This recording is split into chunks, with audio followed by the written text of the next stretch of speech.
How's it going, everybody? It's Eong here with a Metal Gear Solid 5 discussion. So it's been over a year since Phantom Pain launched, and fans still remain polarized on the matter of Venom Snake's true identity.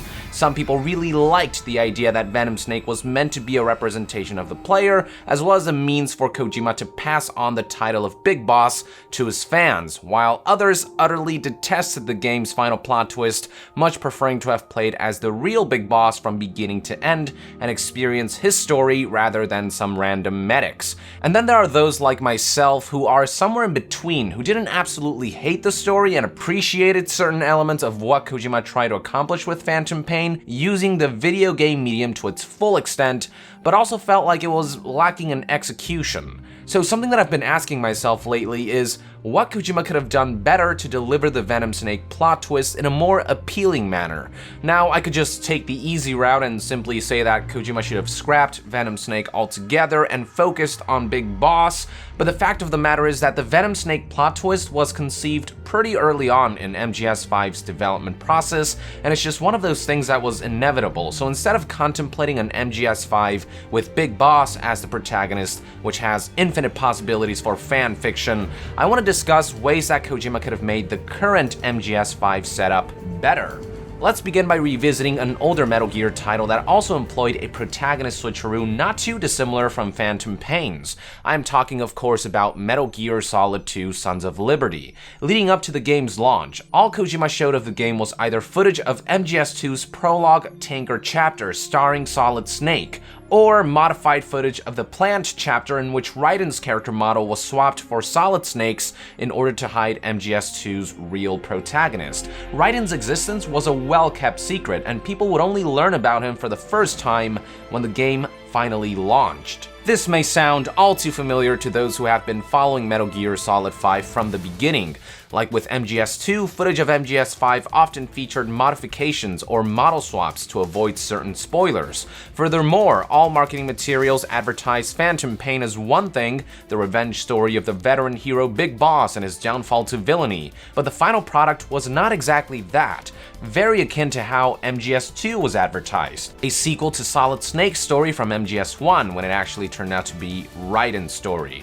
Also, much like MGS2, MGS5 has a prologue chapter similar to the tanker chapter, which we now know as Ground Zeroes, in which you actually get to play as the veteran hero you know and love. But once you dive into the main game, Phantom Pain, the equivalent to MGS2's Plant chapter, the game pulls a polarizing protagonist switcheroo. So my point is, there are clearly many parallels in the way MGS2 and MGS5 were both advertised and executed.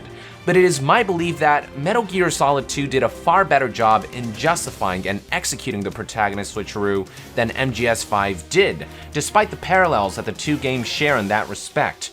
If you think about it, they're quite opposite of each other. The key difference lies in the timing of the protagonist switch revelation, whereas Metal Gear Solid 2 made it very clear from the get-go who the player was playing as, even if it wasn't what they were necessarily expecting. Metal Gear Solid 5 left the protagonist switch revelation to the very end of the game. There are two drastically different approaches that offer two drastically different effects, whereas MGS2 gives players a chance to become acclimated with their new role and circumstances throughout the rest of the game's main campaign.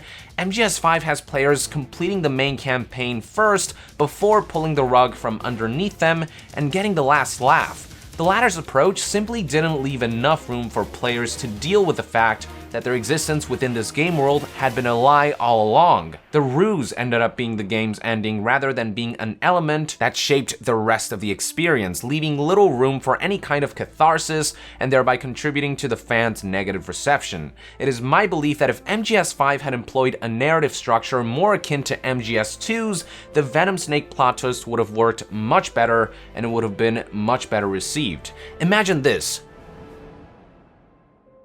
You wake up in the hospital as Venom Snake and go through the rehabilitation with Evangelist Constantino. You customize your character, Ahab, and once shit hits the fan, you finally meet Big Boss himself, who's disguised as the enigmatic Ishmael. So far, so familiar, right? You go through the whole hospital intro mission, but instead of having Ishmael disappear on you at the last minute, he tags along with you. You don't know who he is or why he's helping you. All you know is that he saved your life and seems like a capable man. Ishmael eventually unwraps his bandages to reveal that he has the face of the character you customized, whereas you have Big Boss's face. Thus, Chapter 1 begins. Throughout the entirety of Chapter 1, you play as Ahab, Big Boss's body double, with Ishmael, the real Big Boss, at your side acting as a sort of guardian angel. Maybe he doesn't go into missions with you per se, but he remains in Mother Base at least most of the time, offering his services as Ishmael. And he's just there, constantly watching, providing ample opportunity to develop both Venom's story and Big Boss's through cutscenes and interactions.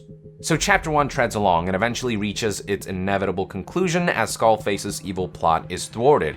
It's somewhere around this junction in the game that some kind of pivotal event triggers Venom Snake's memories and he finally remembers his true identity. By the end of Chapter 1, Venom Snake, and in turn the player, understands who he is and what role he's to play in the years to come to aid the real Big Boss in his future endeavors. As Big Boss realizes that Venom Snake finally remembers, he delivers his "man who sold the world" speech not via cassette tape but face to face, giving this moment a personal touch. I cheated death thanks to you. And thanks to you, I've left my mark. You have too. You've written your own history. You're your own man. I'm Big Boss. And you are too. No, he's the two of us together. Where we are today, we built it. This story, this legend, it's ours. We can change the world and with it the future. I am you and you are me. Carry that with you wherever you go. Thank you, my friend. From here on out, you're Big Boss. On a meta level, this face-to-face encounter between Big Boss and Venom could serve as Kojima's way of directly communicating with his audience and passing down that Big Boss baton to us personally. Within the game itself, it serves as a pivotal moment for Venom Snake to recall his new purpose, to become Big Boss's Phantom, the other side of the Big Boss coin. And overall, the big takeaway from this narrative structure is that by the end of Chapter 1, the game gets all of its ruses out of the way. By the end of Chapter 1, Kojima has delivered the message to us fans, and Big Boss has delivered his to Venom. With all that out of the way, Chapter 2 can finally begin. At this point, only you, Venom Snake, and Big Boss know about the Phantom Big Boss ruse, and now that the player knows exactly who they are, Chapter 2's story missions could act not only as the missing link between Ground Zeroes and Metal Gear 1, but also as a means to further develop Venom Snake and to give players the opportunity to become acclimated with their new set of circumstances. And perhaps throughout Chapter 2, the real Big Boss may still linger around Diamond Dogs as Ishmael, or he might be out and about doing his own things and setting his own plans in motion in preparation for what's to come, but he's still a pivotal part of the chapter and makes appearances throughout. This will allow Chapter 2 to fill in some of the gaps of the Metal Gear lore, like Big Boss's rescue of Gray Fox or Saladin's encounter with Sniper Wolf. Even if players don't get to directly control the real Big Boss, there would still be opportunities for us to look into a story from a third-person outsider's perspective, from Venom's point of view, similarly to how Solid Snake received his fair share of developments in MGS2 as players looked from the outside in from Raiden's perspective.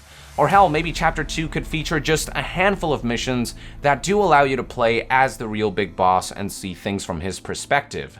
After all, in this hypothetical scenario, the game has already established at the end of Chapter 1 that you're just as much Big Boss as he is, so it would still fit thematically. You're both Big Bosses, you get to play as either one. Regardless of the approach, the point is that Big Boss remains an integral part of Chapter 2's narrative, even if not the main focus. It's only once players finish Chapter 2's main story missions that Big Boss finally leaves Diamond Dogs to Venom, while he sets out to build his own nation for soldiers, Zanzibar Land, leaving it up to us to create Outer Heaven and to fill the shoes of the Big Boss Phantom while the real Big Boss makes his own preparations in the shadows. This is where the game reaches its conclusion. Maybe the game ends as we're given a glimpse of an Outer Heaven that is still under construction somewhere on the southernmost tip of Africa. Or if the developers decided to be more ambitious, maybe Venom and crew would get to move into Outer Heaven and make this their new base of operations. But regardless, Phantom Pain's final destination is Outer Heaven, and you, Venom himself, can feel the satisfaction of knowing that you were an instrumental link to the events of Metal Gear 1. And by this point, Ocelot, who sort of self-hypnotized himself, remembers everything. He has that conversation at the end of Chapter 2 with Kaz Miller, and everything's set for future titles. Through this narrative structure, you wouldn't have your role as Big Boss's Phantom suddenly dropped on you like a bomb towards the end of the game, long after Big Boss has fled the scene, like in the current version of Phantom Pain. There would be a necessary build-up towards the revelation at the end of Chapter 1, and the necessary developments to flesh out the game's big twist in Chapter 2. Now, in order for this Chapter 2 to work, there would have to be another plot beyond Skullface to allow a proper build-up and an epic final confrontation. Perhaps this is a good opportunity to get Zero and the Patriots involved somehow, have them make actual physical appearances, and just develop that whole aspect. But what truly matters is that a link to Metal Gear 1's Outer Heaven, as well as all the other games that take place later in the timeline, is clearly established, thus having the saga come full circle. This, in my opinion, would have been the perfect way to wrap up the series, a nice balance of Kojima's ideas while still adhering to what fans of Metal Gear would want from the narrative. Chapter 1 gets all the ruses out of the way, and Chapter 2 deals with allowing players to become acclimated with their new identity while fleshing out both Venom Snake as a character and the Metal Gear lore as a whole. And throughout the 2 chapters up until the very end of the game, Big Boss is a constant presence with just enough focus placed on him to further develop his character and keep fans who have been itching to know more about him satisfied without distracting from the central role that Venom Snake was meant to play in Phantom Pain since early in the game's development. Now, obviously with this plot structure that I have in mind, a lot of the specific story elements would have to be changed from the current version of the game, but you get the idea. What I'm essentially proposing is an infusion of the narrative structure in MGS2. I truly believe the biggest problem with MGS5's protagonist switch is that it was literally the last thing that players get to experience before the game ends, leaving no room for the game to shape the experience around this pivotal plot twist, and no room for players to settle into their new shoes. The opposite is the case in MGS2, in which the protagonist switch happens very early on, with the rest of the game shaping itself around this character Raiden. Regardless of whether you like or hate Raiden from the get-go, you at least get to see his story told with no BS attached, and by the end of the game you may discover that there's more to him than you had originally anticipated, and that Kojima maybe chose Raiden as the main character for very specific thematic reasons. This is the approach that I wish MGS5 would have taken. Reveal the protagonist switch early enough so that the rest of the game can be shaped around it. Kojima would have still wanted players to believe they are Big Boss for a good amount of time, so I don't think MGS5's protagonist switch should be revealed as early as MGS2 did, which is why my proposal is that the revelation should have happened by the end of Chapter 1, halfway through the game. The big thing that Phantom Pain lacked on a narrative level was balance. Many of the story developments happen in Chapter 1, with Chapter 2 sorely lacking in that department. Far too much build-up was placed in Chapter 1, with far too little being placed on Chapter 2, which featured a finale that popped out of nowhere and forces players to replay the prologue on-rails hospital mission over again in order to unlock what is essentially one final cutscene. Too much focus was placed on the Venom Snake plot twist, and too little on veteran characters like the real Big Boss and the development of the saga as a whole. With the narrative structure that I'm proposing, I think a more satisfying balance could have been struck, in which Kojima can experiment with his ideas while still satisfying fans' cravings as well. So there you have it, folks, how I believe the Venom Snake protagonist switch could have been better handled. Keep in mind that this video reflects my own personal thoughts and opinions. You may agree or disagree, but I at least hope you enjoyed this perspective, and if you have your own thoughts and opinions to share on the matter, be sure to let us know in the comments below. And to be further updated on Metal Gear news and discussions, stay tuned right here on Young Yeah. I'll see you guys next time. Young out!